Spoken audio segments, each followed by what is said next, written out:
Et ben vous savez quoi, aujourd'hui je suis très content de me poser là avec vous parce qu'on va parler d'un sujet qui me tient particulièrement à cœur. Un petit peu plus que ceux que j'ai déjà eu l'occasion d'évoquer ici.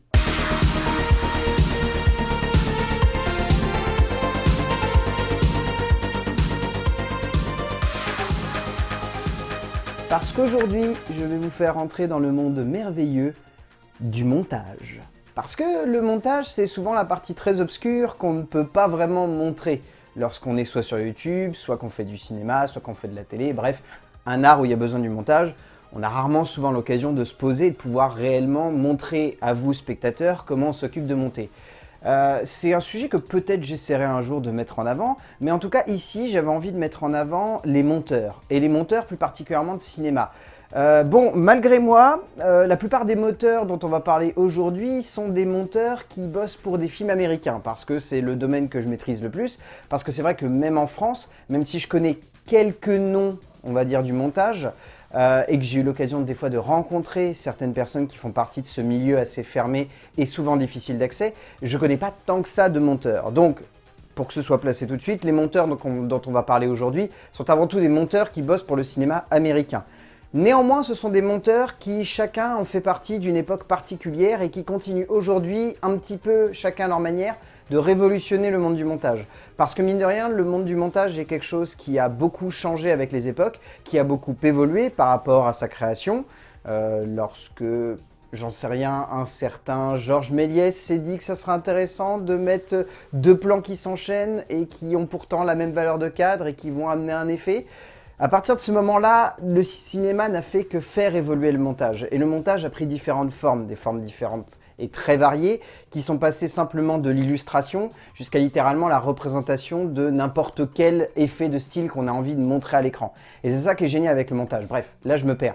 Donc on va évoquer 5 monteurs qui pour moi sont essentiels au cinéma américain et qui chacun à leur manière ont participé à l'évolution de celui-ci. Donc on ne perd pas plus de temps et on commence avec le premier. Et un premier qui est une première. Parce que la monteuse dont je vais vous parler ici est une de mes monteuses préférées du 7e art. Et bizarrement, c'est une de celles que l'on connaît à la fois le moins et dont on connaît le travail sans forcément avoir son nom en tête. Il s'agit de Thelma Schoonmaker. Et Thelma Schoonmaker, je pense que vous avez déjà vu ce nom au générique de nombreux longs métrages puisque c'est la monteuse officielle d'un certain Martin Scorsese.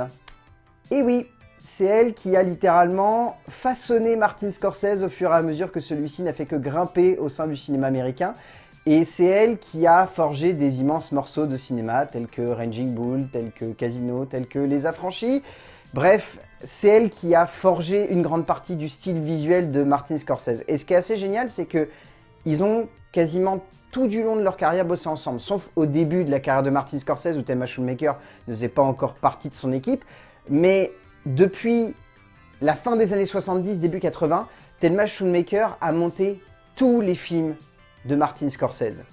Et c'est génial parce que, littéralement, je pense que le style de Martin Scorsese, ce qu'il est aujourd'hui, la puissance qu'il dégage et ce qui fait que autant de spectateurs sont fascinés par le visuel de Martin Scorsese, et ben je reste persuadé, depuis que j'ai commencé mes études de monteur et depuis que j'ai découvert le nom de Thelma Schoonmaker, qu'au moins 50% du boulot, c'est Thelma Schoonmaker qui l'apporte à ses longs métrages. Parce que c'est saisissant, mais lorsque vous regardez les films de Martin Scorsese, ce qui fait la puissance, la générosité et la justesse de nombreux de ses longs métrages, c'est la finesse de l'exécution du montage. Thelma Schoonmaker est une monteuse qui est tout simplement hallucinante de justesse dans la manière qu'elle a de raccorder des plans, de jouer avec certains effets, de construire une narration par le biais uniquement d'images qui s'enchaînent et de musique, etc. Enfin, c'est assez génial, mais finalement, on se dit que sans Thelma Schoonmaker, le style de Martin Scorsese ne serait pas ce qu'il est aujourd'hui. Je veux dire, quand on voit à quel point dans le Loup de Wall Street, lui et elle ont réussi à se réinventer et à proposer des choses qui sont absolument démentielles en termes de style, en termes de rythmique, tout en restant finalement dans ce qui a fait Casino, Les Affranchis, etc., c'est là qu'on se dit que vraiment, ils font 50% du boulot chacun. Et que sans eux, eh ben, le film de Martin Scorsese que l'on voit à l'écran ne serait pas vraiment le film de Martin Scorsese. Et c'est pour ça que j'adore Thelma Schoonmaker. C'est parce que dès les premières minutes d'un film de Scorsese, on sait tout de suite que c'est elle qui a monté le long métrage, parce que soit il y a un effet de style, soit il y a un raccord, soit un jeu de montage, soit un enchaînement de plans qui va fonctionner à la perfection, et c'est une monteuse qui maîtrise son travail de manière absolument démentielle. Et c'est pas pour rien que lorsque vous regardez des films et que vous voyez un personnage de monteur qui est représenté à l'écran, la plupart des cinéastes américains ont tendance à montrer une monteuse avec des grosses lunettes, généralement la clope au bec, en train de boire un verre de whisky. Et ce stéréotype, c'est Thelma Schoonmaker qui l'a imposé, parce que les quelques images qu'on a d'elle, elle est quasiment tout le temps comme ça dans sa salle de montage. Donc je trouve ça génial de voir à quel point nous, on n'a pas forcément son nom en tête lorsqu'on n'est pas fan de montage, mais que l'inconscient collectif à Hollywood a fait que le monteur doit être une monteuse avec des grosses lunettes, une clope au bec et un verre à la main, parce que Thelma Schoonmaker était comme ça. Donc elle a vraiment laissé une trace indélébile à Hollywood, et elle continuera de le faire, je pense, pendant encore de nombreuses années. Le deuxième monteur dont on va parler est un monument du montage américain. Et quand je dis un monument, c'est peu dire.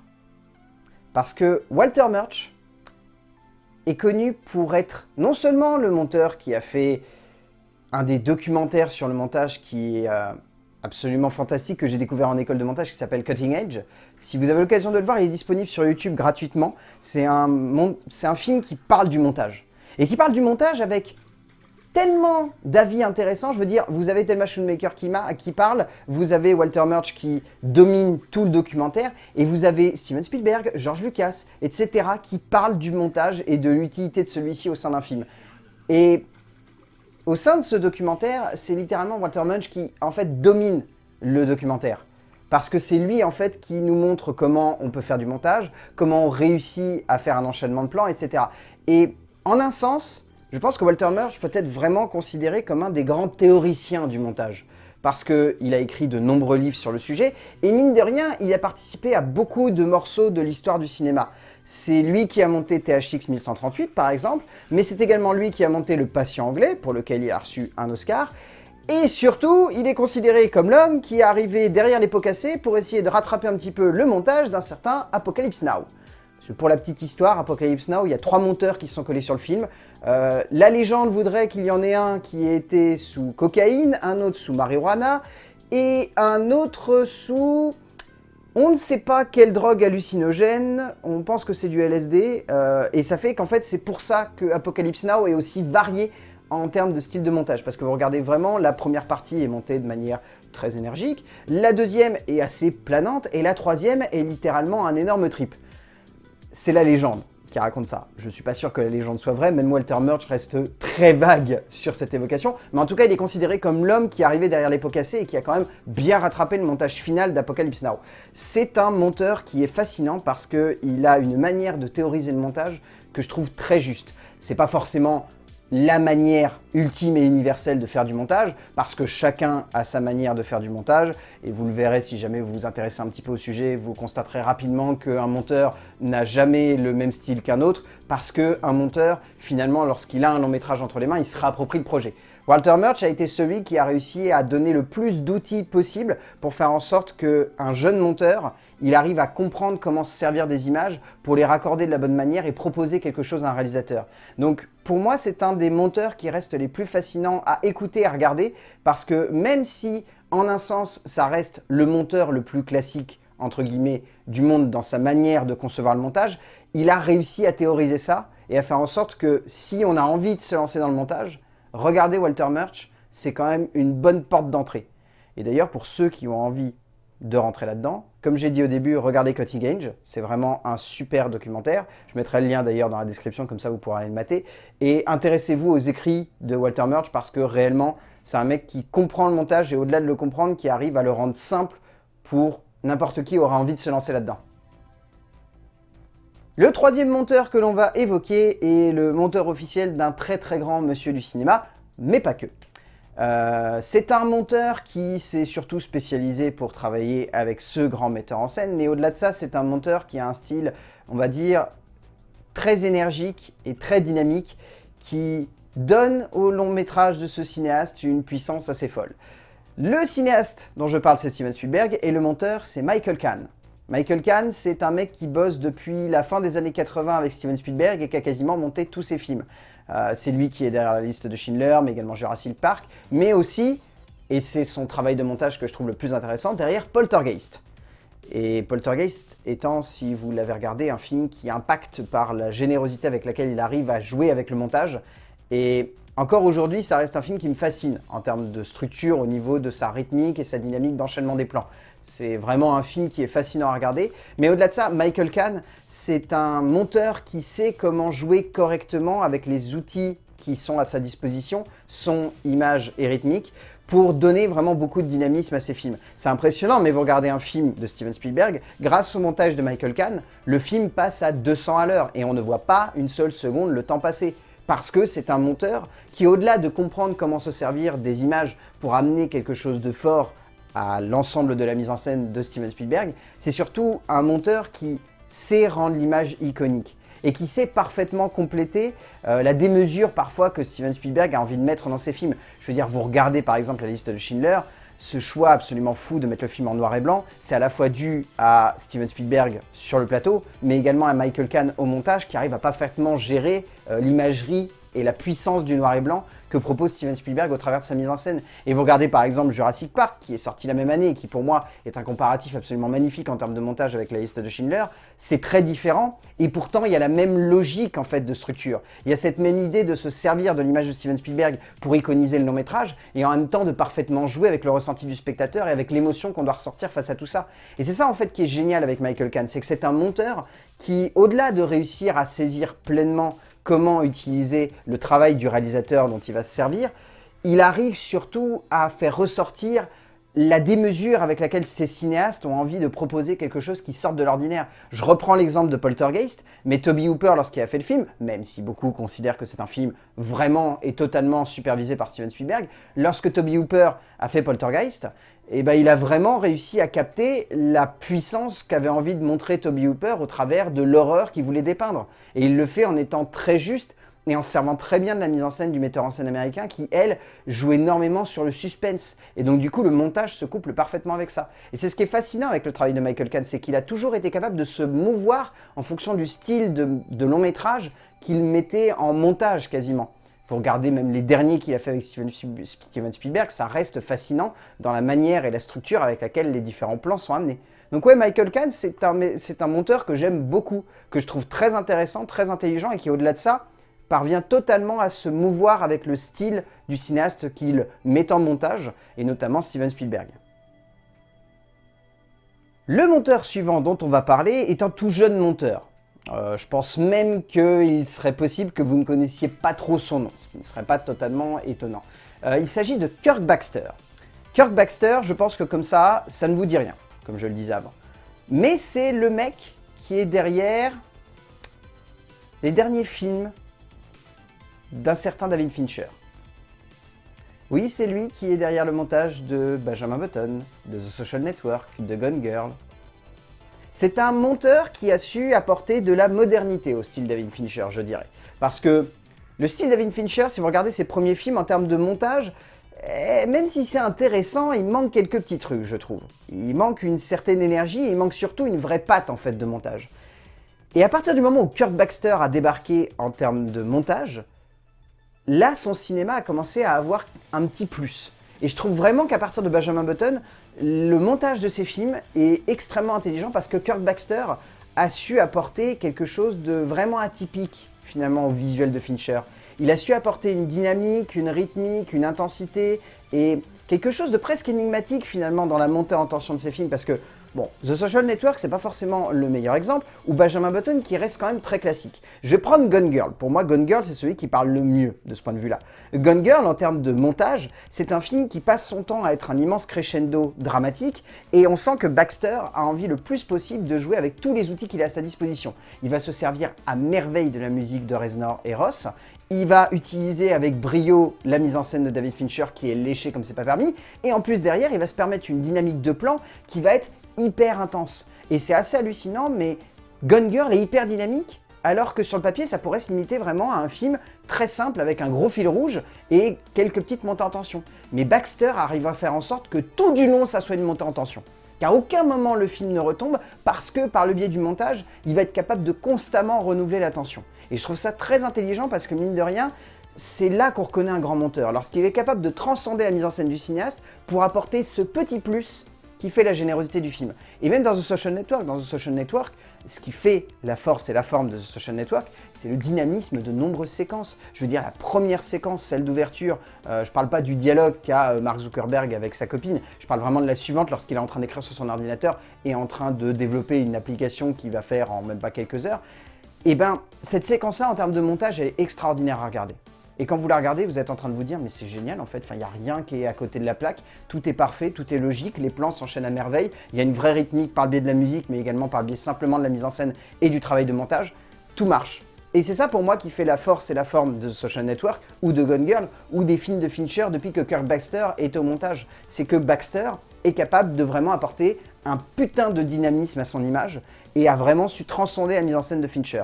Et je pense qu'aujourd'hui, ce qui fait qu'on retient le style de Fincher, c'est également parce que Baxter est au montage. Je le pense profondément.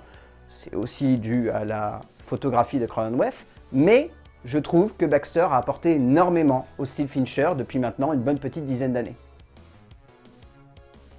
Et le dernier monteur dont on va parler ici est un grand monsieur qui a bossé avec des grandes personnes, mais qui a également sauvé des films.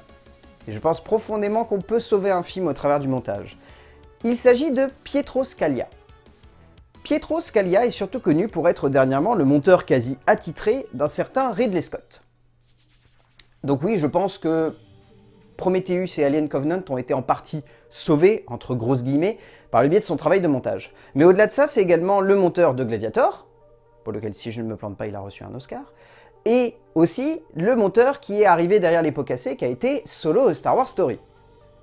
Donc on est là sur un monteur qui a quand même essayé à la fois de sauver des films et de rendre des films grandioses. Et c'est ça le style de Pietro Scalia. C'est un style très caméléon.